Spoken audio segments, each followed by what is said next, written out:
잘 지내셨습니까? 네.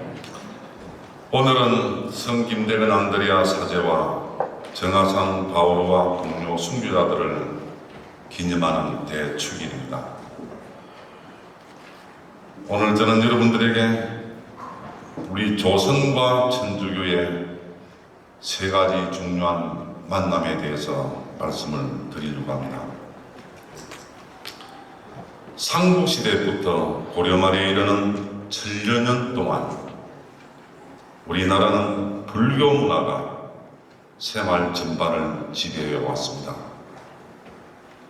그러나 조선 왕조가 들어서면서 주자를 국가 지도인으로 삼으며 불교를 억압하고 자연스럽게 유교 사상이 확산되어 갔습니다. 조선 후기에 와서는 주자의 한계가 드러났고 뜻있는 학자들 사이에서 실사무실을 추구하는 실학운동이 일어났습니다.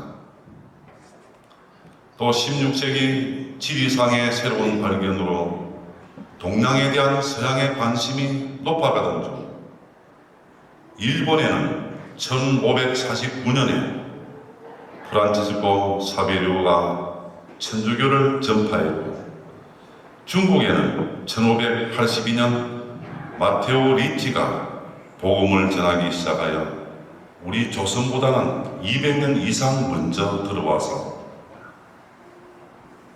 그들은 서양 문물을 받아들이고 국가 발전에 많은 기틀을 마련했던 것입니다. 조선에도 선교사들이 들어오려고 했으나 여러 가지 사정으로 뜻을 이루지 못했습니다. 따라서 오늘은 순교자들 대축일을 지내면서 조선의 천주교회가 창립될 때까지 조선과 천주교 사이에 세 번의 중요한 만남이 있었으니 그 역사적인 만남의 국면들을 살펴보고자 합니다. 첫 번째 만남, 세스페더서 신부님이 처음으로 입국하여 사모활동을 1년 6개월 동안 펼친 것이었습니다. 일본 도요토미 히데요시가 1592년 4월에 18만 7천여 명의 군사를 이끌고 조선을 침략하여 전쟁을 일으켰으니 이를 우리는 임진왜란이라고 부릅니다.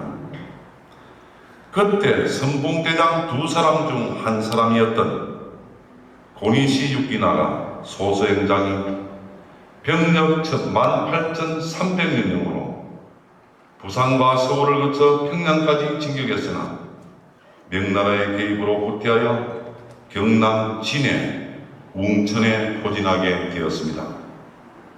이때 열심한 천주교 신자였던 소서행장은 자기 장병들의 고해성사와 상담을 통한 정신전력 강화를 위해 본국에 신부 파견을 요청했던 것입니다. 소식을 접한 일본의 예수의 본부에서는 향후 조선 선교를 목적으로 유능한 선교사였던 세스페데서 신부를 일본 사람인 훅간 에이온 전교회장과 함께 파견했습니다.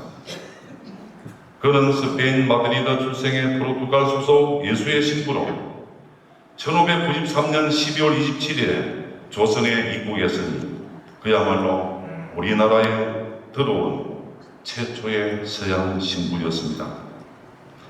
1595년 6월 8일까지 약 1년 6개월간 소서행장의 부대에서 장병들을 대상으로 미사를 집전하고 성사를 집행하며 상담을 실시했고 또 포로들과 전쟁 부하들을 돌봐주기도 했습니다.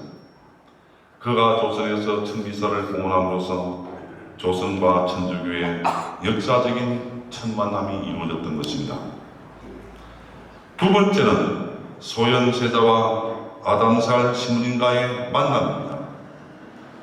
중국 후금에서 국호를 청으로 바꾼 청나라 태종은 조선왕조 16대 인조 14년의 해인 1636년 12월에 신여만 명의 대군으로 조선을 침략해 왔는데 이른바 병자호란이었습니다. 임금은 왕족들을 강화도로 피신시키고 자신은 수구문으로 빠져나와 남한산성으로 들어갔습니다. 성 안에서 45일 동안 힘겹게 버티었으나 군사는 1만여 명으로 줄어들고 식량까지 모자라 1637년 1월 30일 인조는 성문을 열고 나와 송파 나루터였던 삼전도에서 굴욕적인 항복을 해야만 했습니다. 그 결과 양국은 군신 관계에 따라 합당한 예를 행하기로 했습니다. 그 보정으로 인조의 맏아들 소현세자와 왕자 복림대군 그리고 척화론 대신들을 볼모로 삼아 심양에서 7년간 볼모 생활을 하게 했습니다. 그 생활이 끝나갈 무렵인 1644년 9월 청나라는 북경으로 수도를 옮기자 소현세자도 청군을 따라 북경에 가 2달여 동안 지내면서 그 당시 황제의 총애를 받으며 선교 활동을 하던 독일인 아담샬 신부님과 두터운 친분을 쌓았습니다. 그리고 새로운 서양 문물을 접하며 여러가지 많은 것을 배웠습니다. 1644년 11월 귀국때에는 천문학, 산학, 성교 정보 등 여러가지 서적들과 지구의 천주성과 같은 많은 선물을 받았습니다. 세자도 외국인으로서 낯선 땅에서의 만남이 피를 나눈 가족 같았다고 하면서 고마운 인사와 함께 귀국 귀한 선물을 했습니다. 그때 소현세자는 우리나라에는 신부님 같은 사람이 없는데 우리나라에도 와서 활동을 해 주십시오 하니까 아담샬 신부님은 지금은 때가 아니니 조금만 더 기다리시오. 언젠가 그런 날이 있을 겁니다 하고 하는 대화까지 묻어갑니다. 그렇지만 소현세자는 귀국한 지 2달여 만인 1645년 4월 26일 34살에 학질이라는 이름으로 세상을 떠납니다. 계무의 흉기에 의한 독살로 추정된다고 역사가들은 이야기를 많이 합니다. 한편 계모 조소영은 귀국때에 가져온 물건들이 부정을 타 세자가 재앙을 당했다고 농간을 부리면서 모든 것을 불태워버렸습니다. 그리고 동행했던 청나라 환관과 궁녀들도 모두 돌려보냈습니다. 만약 그때 소현세자가 죽지 않고 더 살았더라면 우리나라 역사는 엄청나게 많이 바뀌었을 것입니다. 세 번째는 실학자들의 교리 연구입니다. 중국에 대한 조선의 예는 사절단의 파견만 봐도 대단했습니다. 황제의 생일에는 성절사라는 사절단을 보내고 새해 아침에는 원단사, 동짓달에는 동지사, 황후나 황태자들의 생일에는 천주사 등 해마다 여러 차례 사절단을 보내 중국의 비를 맞추며 예를 표했습니다. 한 번 사절단이 구성되면 보통 300명에서 400명 정도로 이루어지고 말과 가마를 이용하여 왕복 100일이 걸린다고 합니다. 가는데 50일, 오는데 50일, 체류 45일, 약 5개월 정도가 소요되었습니다. 그렇다면 매일 사절단이 오고 가고 했을지도 모릅니다. 수많은 사람들이 많은 선물을 싸들고 이것이 그 당시 나라의 사정이었습니다. 사절단들에게는 이변 도중 19경이라는 말이 회자되었습니다. 수도 영경에 들어가면서 볼만한 명소가 10곳이 있는데 그 중 4곳이 동서남북에 위치한 천주교 성당이었습니다. 그러면 사절단의 일행들은 가면서 오면서 자연스럽게 천주교 성당을 구경하고 신부님들도 만나고 천주교에 가는 것을 접할 수밖에 없었던 것입니다. 그리하여 18세기 말 영정조 때에는 주작에 대한 실정과 함께 새로운 민족운동이 쌍뜨기 시작했는데 이것이 바로 실학사상이었습니다. 거기에 속한 사람들은 실학파 학자들이라고 했죠. 이 실학파 학자들은 중국에서 마테오 리치 신부님이 쓴 예비자 교리서였던 천주 시리를 접하고 200을 비롯한 몇몇 학자들을 중심으로 1777년부터 경기도 파주의 천진암에서 천주교 강학회가 열어 천주왕 연구에 심의를 기울일 수 있습니다. 천지남이 어디입니까? 중부고속도로 서울에서 빠져나오면 첫 번째 인터체인지가 천지남이죠. 거기에 싹 들어가면은 지금 100년 계획으로 성당을 짓고 있습니다. 거기가 천주교 발상지죠. 천지남은 그 당시 주워사라는 큰 절이 있었는데 거기에 속한 작은 암자였습니다.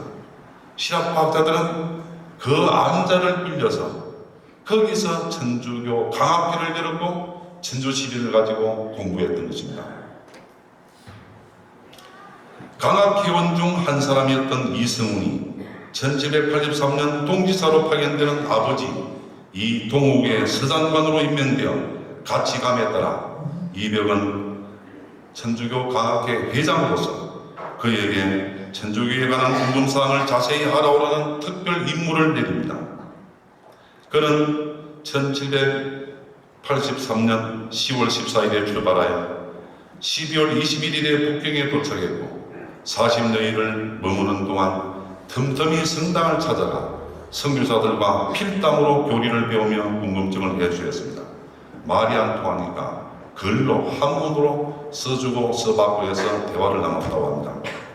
그리하여 1784년 2월에 그라몽 신부로부터 베드로라는 이름으로 조선인 처음으로 세례를 받아 이승훈 베드로가 우리나라의 제 첫 번째 신자가 되는 것입니다.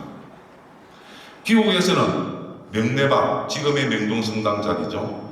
김범우의 집에서 이벽, 정약용, 권일신 등에게 세례를 베풀면서 정식으로 신자 공동체를 출범시켰으니 이것이 바로 한국 천주교 시작이었습니다. 신자 여러분, 이상에서 보았듯이 조선은 천주교와 세 번의 중요한 만남 이후에야 천주교를 수용하게 되었습니다. 첫 번째와 두 번째 만남을 통해 좀 더 일찍 천주교가 수용되고 문호가 개방되었더라면 하는 아쉬움이 크게 남습니다. 어쨌든 조선의 천주교는 외국 선교사에 의해서가 아니라 조선인 스스로에 의해 전래됐다는 사실은 세계 어느 교회에서도 그 유래를 찾아볼 수 없는 일입니다. 그 후 조선에서의 천주교는 초창기부터 유교 사상과의 마찰로 박해를 받으면서도 굴하지 않고 성직자 없이 수십 년 동안 평신도 중심의 교회로 유지되기도 했으며 1만여 명의 순교자들이 흘린 피가 밑거름이 되어 지금까지 성장해 왔습니다.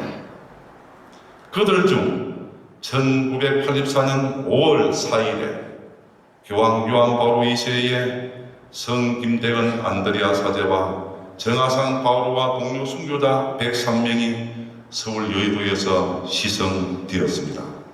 오늘은 그분들을 기념하는 날입니다.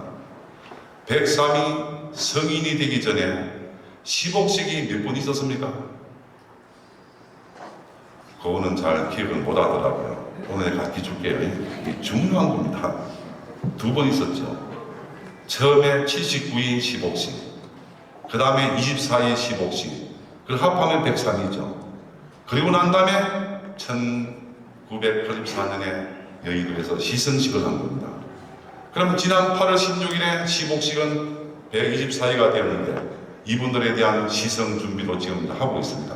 이분들도 언젠가는 성인으로 아마 되리라 믿는데 이런 과정을 거쳐 기념하고 오늘 기념하는 103인 순교 성인들은 그 1984년도에 시성된 분들이고 이제 지난 8월 달에 시복된 분들은 언제 기념한다고 했습니까?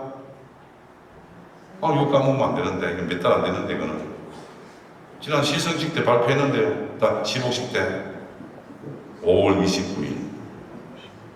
내년 5월 29일에는 이번에 시복된 124의 복자들을 기념하는 축일로 우리나라는 지내게 되는 것입니다.